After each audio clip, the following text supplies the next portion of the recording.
Hello guys, our next part is the regeneration. अब regeneration क्या होता है देखेंगे हम इसमें। देखिए, it is a type of asexual reproduction. Many fully differentiated organisms have the ability to give rise to a new individual organism from their body parts. Means मतलब body parts क्या होते हैं यहाँ पे रीजनरेट हो जाते हैं। ठीक है, इसी में हमको देखना है कि रीजनरेशन में कैसे बॉडी पार्ट्स न्यू ऑर्गेनिज्म बन जाते हैं। ठीक है, that is if the individual is somehow cut or broken up into many pieces. मतलब अगर कोई इंडिविजुअल कहीं से कट हो जाए या ब्रोक डाउन या ब्रोक हो जाए पीस में, तो वही पीस क्या होते हैं, सेपरेटली ग्रो हो जाते हैं न्यू ऑर्गेनिज्म में। For example, simple animal like hydra and planaria can be cut into any number of piece and each piece grow into complete organism. This is known as regeneration. तो planaria और ये hydra के कुछ example ये हैं यहाँ पे, जो क्या है कि इनके बॉडी पार्ट्स जब कट हो जाते हैं, यानी कहीं से बॉडी पार्ट कट हो जाता है, तो क्या होते हैं, they will grow into a new organism. देखिए जैसे यहाँ पे दे रखा है, ये एग्जांपल प्लेनेरिया का दे रखा है। प्लेनेरिया को अगर यहाँ से बीच से कट कर दें, देखिए यहाँ पे दो पार्ट में कट कर दिया, तो ये तीनों पार्ट क्या हो गए, तीनों डेवलप हो गए न्यू ऑर्गेनिज्म में। क्लियर है? तो this is called regeneration. Means regeneration is a type of asexual reproduction in which any body part can be developed into a new organism. Is it clear? इसके बाद जो next आता है वो है बडिंग। बडिंग में क्या होता है, ऑर्गेनिज्म सच एज हाइड्रा, ये जो दिख रहा है आपको, ये हाइड्रा है, this is hydra. Use regenerative cells, ये क्या यूज़ करता है, रीजनरेटिव सेल्स यूज़ करता है for reproduction in the process of budding. ठीक है, बडिंग में क्या है, ये रीजनरेटिव सेल्स का इस्तेमाल करता है for development of new organism. ठीक है, in hydra a bud develop as a outgrowth. इनकी बॉडी में क्या होता है, एक बड डेवलप हो जाती है। देखिए ये बड डेवलप हुई यहाँ पे, ये bud, this bud is fully developed into a new organism. देखिए यहाँ पे आपको डायग्राम में क्लियर साफ समझ में आ रहा होगा। In hydra bud develop as an outgrowth due to repeated cell division at one specific site. This bud developed into a tiny individual and when fully mature detached from the body parent body. ठीक है, and become new independent individual. और ये क्या होती है, जैसे ही ये mature हो जाती है तो ये डिटैच हो जाती है और एक न्यू ऑर्गेनिज्म बन जाता है। तो this is another type of sexual reproduction buddy. इसके बाद आता है वेजिटेटिव प्रोपागेशन। ये क्या होता है, there are many plants in which parts like root, stem, leaves develop into a new plant under appropriate condition. Unlike in most animal, plant can indeed use such a mode of reproduction. बहुत सारे plant क्या है, ये vegetative propagation का mode use कर सकते हैं, करते हैं। जैसे कि हम लोग को पता है कि जो रोज़ है, रोज़ की हम रूट्स को अगर या स्टेम को हम क्या करते हैं, अगर सॉइल में डिप करते हैं तो क्या होता है, वही फुल्ली डेवलप हो जाती है। ठीक है, लीव्स से भी होता है, अभी हम देखेंगे ब्रायोफाइलम आगे। ठीक है, तो this property of vegetative propagation is use in method such as layering और grafting to grow many plant like sugarcane. देखिए शुगर केन भी जो होता है उसको भी हम ऐसे ही वेजिटेटिव प्रोपगेशन से ग्रो करते हैं। Rose, grapes for agricultural purpose. Plant raised by vegetative propagation can bear flower fruit earlier than those produced from seed. Such method also make possible the propagation of plants such as banana, orange, rose, jasmine that have lost the capacity to produce seed. Another advantage of vegetative propagation is that all plant produced are genetically similar enough. और इनसे जो plant बनते हैं वो सारे क्या होते हैं, जेनेटिकली सिमिलर होते हैं, बिल्कुल सेम एग्जैक्ट कॉपी होती है to the parent plant to have all its characteristic. और उनमें वही कैरेक्टरिस्टिक होती है जो पेरेंट प्लांट की होती है। ठीक है, लीव्स का एक एग्जांपल यहाँ पे देखिए आप, ये लीव्स में से भी देखिए वेजिटेटिव प्रोपगेशन, देखिए लीव्स से प्लांट ग्रो हो रहा है। ये एग्जांपल आपको देखने को मिलेगा ब्रायोफाइलम में। ठीक है, ये Bryophyllum. Similarly bird produced in the नोच along the leaf margin of Bryophyllum fall on the soil and developed into a new plant. तो लीव्स से देखिए वेजिटेटिव प्रोपगेशन कौन करता है, ब्रायोफाइलम। क्लियर है इतना? इसके बाद देखिए आप, अगला जो टाइप है वो है आपका spore formation. Even in many simple multicellular organism specific reproductive part can be identified. कुछ प्लांट या कुछ ऑर्गेनिज्म में क्या होता है, मल्टीसेलुलर ऑर्गेनिज्म में क्या होता है, कुछ स्पेसिफिक पार्ट्स होते हैं। ठीक है, the thread like structure that developed on the bread. जैसे देखिए यहाँ पे दिख रहा है आपको ब्रेड, इसको बोलते हैं bread mould. This is also called Rhizopus. ये एक फंगस होती है। फंगस जो है अपने, और कह सकते हो कि that will produce new organism with the help of this spores. ये जो स्पोर्स है इनकी हेल्प से क्या करता है, ये रिप्रोडक्शन या न्यू ऑर्गेनिज्म प्रोड्यूस करता है। ठीक है, तो ये क्या है, थ्रेड लाइक स्ट्रक्चर है। ठीक है, activity above the hyphae of the bread mold rhizopus. They are not reproductive part. On the other hand, the tiny blob on the stick structures are involve in the reproduction. ये वाले जो structure है ये इसमें involve होते हैं। The blob are sporangia, इनको क्या बोलते हैं? Sporangia. This part is called sporangia which contain cells or spore that can eventually developed into Rhizopus individual. ठीक है। The spores are covered by thick wall that protect them until they come into contact with another moist surface. जब तक ये spore moist contact या moist surface पे नहीं आते तब तक इनमें ग्रोथ नहीं होती। ठीक है। तो यही स्पोर्स क्या होते हैं? That will developed into a new organism. इसके बाद जो नेक्स्ट आता है वो आता है हमारा सेक्सुअल रिप्रोडक्शन इन प्लांट्स। ये हम देखेंगे।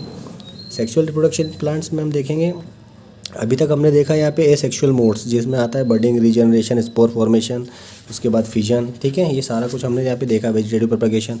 अब सेक्सुअल रिप्रोडक्शन में क्या होता है? There is the involvement of male and female part, isn't it? तो यहाँ पे both sex are involve. In such case both sex male and females are needed to produce new generation. यहाँ पे हमको क्या चाहिए? बोथ मेल एंड फीमेल चाहिए। ठीक है। तो what is the significance of the sexual mode of reproduction?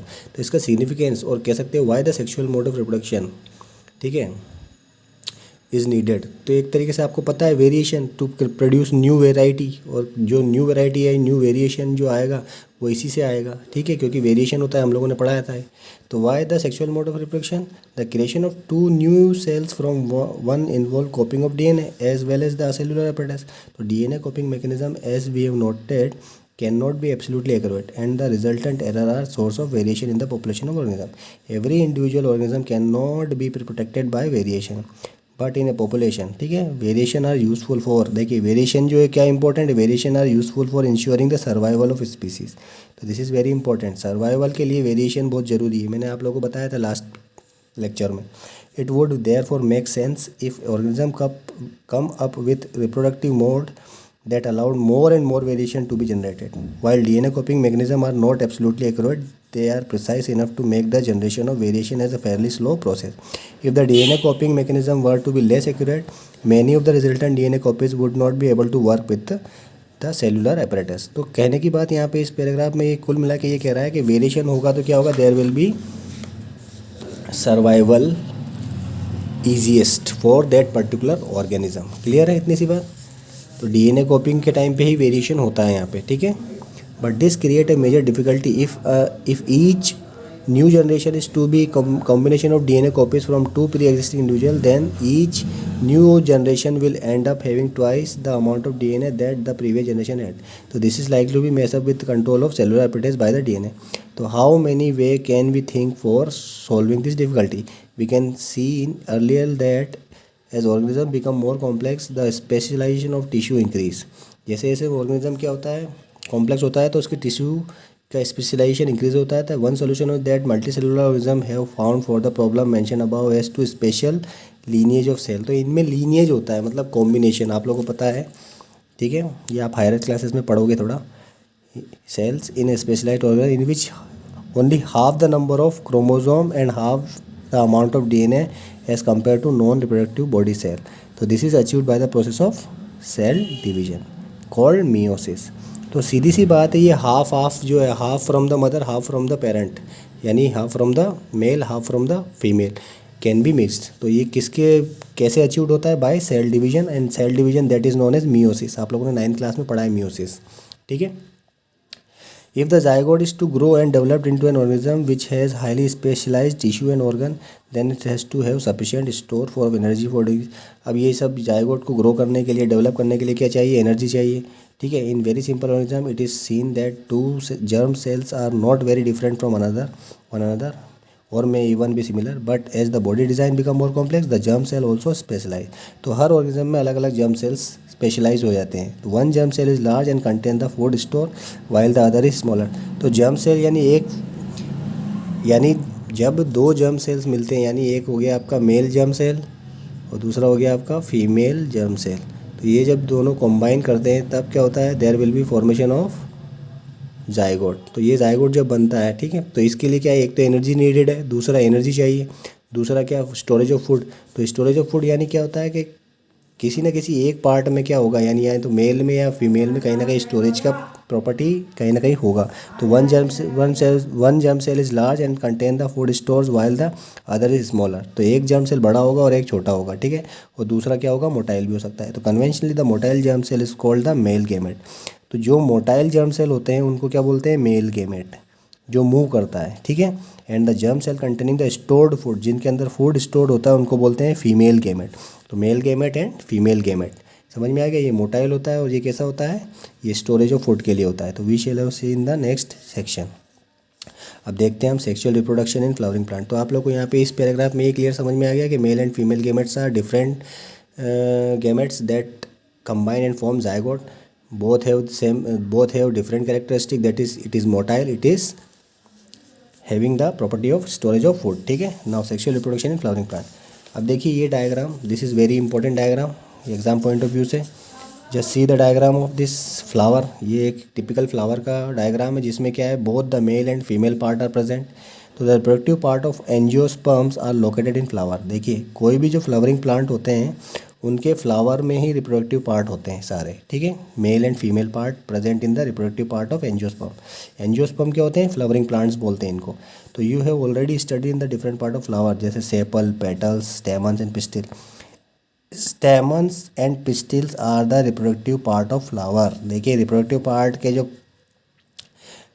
Part जो है फ्लावर के वो कौन है, स्टेमन्स एंड पिस्टिल्स, ठीक है। तो stamen and pistils are the reproductive part of flower which contain the germ cell, और इन्हीं के अंदर क्या होते हैं, ये जर्म सेल्स होते हैं। तो what possible function could the petal and sepal serve. Now see the flower में बी यूनिसेक्सुअल। अब यूनिसेक्सुअल पपाया जैसे watermelon, when it contain either stamen और पिस्टिल, और bisexual hibiscus, mustard, when it contain both stamen and pistil, ठीक है। Unisexual कौन होता है, जिसमें इट कंटेन आइदर स्टेमन और पिस्टिल, यानी यूनिसेक्सुअल वो होते हैं जिनमें एक ही पार्ट होगा, या तो मेल या फीमेल। Is it clear. और बाइसेक्सुअल कौन से होंगे, जिनमें दोनों पार्ट प्रेजेंट होंगे। जैसे इस फ्लावर को देखेंगे तो इसमें दोनों पार्ट है, इसलिए ये कौन सा हो गया, बाइसेक्सुअल। वो फ्लावर जिनमें male and female part present within the same flower are called bisexual flower. Clear है इतनी सी बात। तो एग्जांपल दिए हैं physical hibiscus and mustard. When it contain both stamen and pistil. Stamen, अब देखिए stamen is the male reproductive part. अब इसमें आपको याद रखना है कि फ्लावर में जो स्टेमन होता है that is called the male reproductive part, ठीक है। स्टेमन, अब देखिए यहाँ पे ये दिख रहा है, ये स्टेमन है, एंथर प्लस फिलामेंट। ये जो है एंथर प्लस फिलामेंट जो है ये स्टेमन है, इसको पूरे को क्या बोलते हैं, स्टेमन, और this is the male part of the flower. इसके बाद दूसरा आता है पिस्टिल। पिस्टिल जो होता है is the female part and it produce pollen grain. अब देखिए जो स्टेमन जो है इससे क्या बनता है, पोलन ग्रेन बनता है। It produce pollen grain that are yellowish in colour, और कैसे होते हैं, येलो कलर के होते हैं pollen grain. You must have seen in the yellowish powder that often stick to our hand. कभी भी हम फ्लावर को ऐसे क्रश करते हैं तो हमारे हाथ में पाउडर आ जाता है। That powders are nothing but spores of that particular flower. Now pistil is present in the centre of flower and is the female reproductive part. Flower का फीमेल पार्ट कौन सा होता है, pistil. This is the centre part, दिख रहा है, this is the centre part. ये जो है ये क्या है, पिस्टिल है।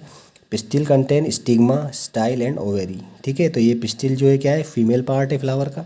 तो male and female part both are present in the same flower. Clear है। तो ये बाइसेक्सुअल फ्लावर हो गया। तो it is made up of 3 part. अब ये काहे से बना हुआ है, द स्वेलन पार्ट। देखिए अब इस कॉल्ड द ओवेरी। देखिए ये रहा diagram, this is called the pistil. अगर कहा जाए तो ये हो गया आपका स्टिग्मा, ये हो गई आपकी स्टाइल, और ये हो गया आपका ओवेरी, यानी फ्लावर की ओवेरी। क्लियर है। अब इसके अंदर देखिए आप, the swollen bottom part is the ovary, middle elongated part is the style and the terminal part which may be sticky is the stigma. Sticky ये वाला स्टिग्मा पार्ट होता है। The ovary contain ovule. Ovary के अंदर क्या होता है, ovule होता है, which may be sticky ovule and each ovule has an egg cell. और इस ओव्यूल के अंदर क्या होता है, एग सेल होता है। This is the gamete, female gamete. The male germ cell produced by pollen grain fused with the female gamete present in the ovule. तो मेल गेमेट जो प्रोड्यूस होता है, यानी ये पोलन ग्रेन जो है कहाँ पे जाके स्टिक हो जाता है, स्टिग्मा पे, and then fuse with the ovary. तो this fusion of germ cell और fertilization give rise the zygote. और जब इन दोनों का यहाँ पे फ्यूजन होता है तो इससे क्या बनता है, जायगोट बनता है। That will produce zygote which is capable of growing into a new plant. और यही जायगोट क्या बनता है, न्यू प्लांट बनता है। तो this is the sexual reproduction in flower plant. Thus the pollen need to be transferred from stamen to the stigma. If the transfer of pollen occur in the same flower. अब देखिए यहाँ पे transfer of pollen के basis पे भी यहाँ पे क्या पोलिनेशन बताया। पोलिनेशन मीन्स क्या होता है, pollination means transfer of pollen from one plant to another. ठीक है, तो पोलिनेशन वो होता है। लेकिन अब यहाँ पे भी आपको पोलिनेशन के टाइप देखने हैं, जैसे कि if the transfer of pollen occur in the same flower is refer to a self pollination. यानी ये इस फ्लावर के अंदर हमने जो देखा था, इसमें अगर यहाँ से पोलन उड़कर इसी में स्टिग्मा में स्टिक हो जाए तो ये इसी सेम फ्लावर में ही ट्रांसफ़र हुआ है। तो जब पोलन जब ट्रांसफ़र होता है और सेम फ्लावर में ही स्टिक हो जाता है, तो ऐसे पोलिनेशन को हम क्या बोलते हैं, सेल्फ पोलिनेशन।